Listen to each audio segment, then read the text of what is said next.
네, 그 공범 또한 무기징역이 아니라 징역 13년형을 선고받았는데요. 유가족들 입장에서는 정말 참담한 기분이 아닐 수 없을 것 같습니다. 당시에 검찰도 법정 최고형을 구형했는데도 처벌 수위가 낮다는 이유로 이제 여론의 많은 비난을 받았거든요. 근데 이거는 법 제도의 문제이지 이제 검찰도 나름 최고형을 구형한 건데 너무 약하다라는 얘기를 들었을 정도니 그만큼 지금 법이나 제도적으로 청소년에 대한 처벌 수위가 낮다는 것을 또 다시 한번 또 생각을 하게 되는데요. 네, 근데 그런 반응도 좀 공감할 수 있는 게 사실 인천 초등학교 살인 사건 같은 경우에는 10대가 저질렀다고 하기에는 너무 사건이 잔인했잖아요. 결국 이제 이런 논란들이 계속 생기자 형사 미성년자 연령을 낮추자는 개정안이 많이 발의되었고요. 현재 또 국회 계류 중이라고 합니다. 국회에서는 2017년부터 형사 미성년자 연령 낮추자는 내용을 고자로 한 소년법 개정안이 6건이나 발의됐는데요. 개정안의 주된 내용은 대부분 형사 미성년자 연령을 현행 만 14세 미만에서 만 12세, 즉 2살을 낮추자는 거거든요. 네, 그런데 소년법에서 이제 그 근본적인 목적이 청소년을 처벌하는 게 아니라 교화시키는 게 그 목적이잖아요. 그래서 형사 미성년자의 연령을 낮추는 게 대책은 아닐 거라는 생각도 듭니다. 이제 형사 처벌이 능사가 아니라 이제 교화시키는 게 좀 더 중점을 둬야 되는 게 아닌가 그런 생각이 들긴 해요. 네, 아무래도 이제 그렇긴 하지만 형사 미성년자들이 저지른 사건들이 굉장히 증가하고 있는 추세잖아요. 이제 2014년부터 작년, 그러니까 3년에 이르기까지 평균적으로 매일 200명이 넘는 소년범들이 검거되었다고 합니다.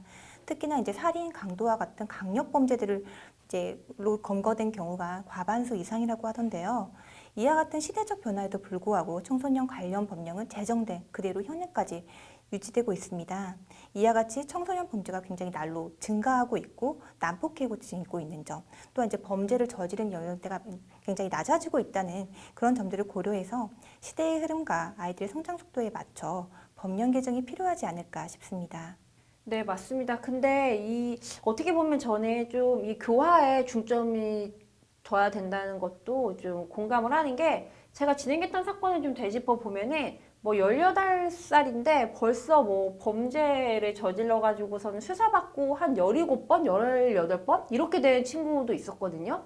근데 뭐 집도 굉장히 부유한 친구였고 이 친구는 이제 뭐 친구들도 때리고 물건 훔치고 막 이런 친구였는데 이제 본인이 어차피 뭐 크게 뭐 교도소 가지 않을 거라는 걸 알고 있고 어떻게든 뭐 이렇게 피해가지고 잘 될 수 있을 거라는 걸 아니까 또 요 또래들 사이에서는 야 나 몇 번 여기 갔다 왔잖아 나 소년도 갔다 왔어 이런 게 또 한편으로 의수되는 걸로도 이렇게 과시욕도 있더라고요. 그래서 제가 그 친구를 보면서 아 이게 정말 처벌이 능사만은 아니고 이 친구들을 교화를 어떻게 시켜야지 이제 이런 거에 대해서는 소위 이상한 영웅 심리를 좀 버리고 다시는 이런 범행에 나아가지 않게 조금 이제 성숙해질 수 있을까라는 고민을 좀 하게 됐는데 그래서 어떻게 보면 저도 이 뭐 형사 미성년자 나이를 낮추고 뭐 처벌 수위를 강화하고 이런 게 근본적인 해결책이 되기는 어렵다는 점에 대해 공감이 되긴 합니다. 특히 이게 인권위의 반대에 많이 부딪힌다라고 하더라고요. 이제 인권위는 재범 방지나 피해 청소년들 보호에 집중해야 된다라는 의견이 지배적이라고 합니다.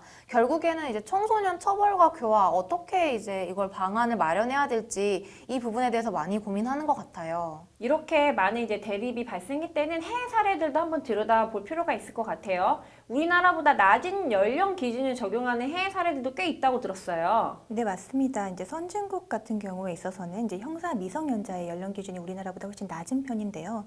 특히나 미국의 경우에 있어서는 주마다 그 연령 기준이 다르긴 하지만 이제 7세 이하를 보통 기준으로 삼고 있습니다.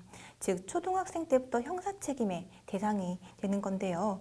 영국도 미국처럼 7세로 그 기준을 이제 정하고 있다가 1963년 10세 미만으로 이제 형사 책임의 연령을 상향하긴 했는데요.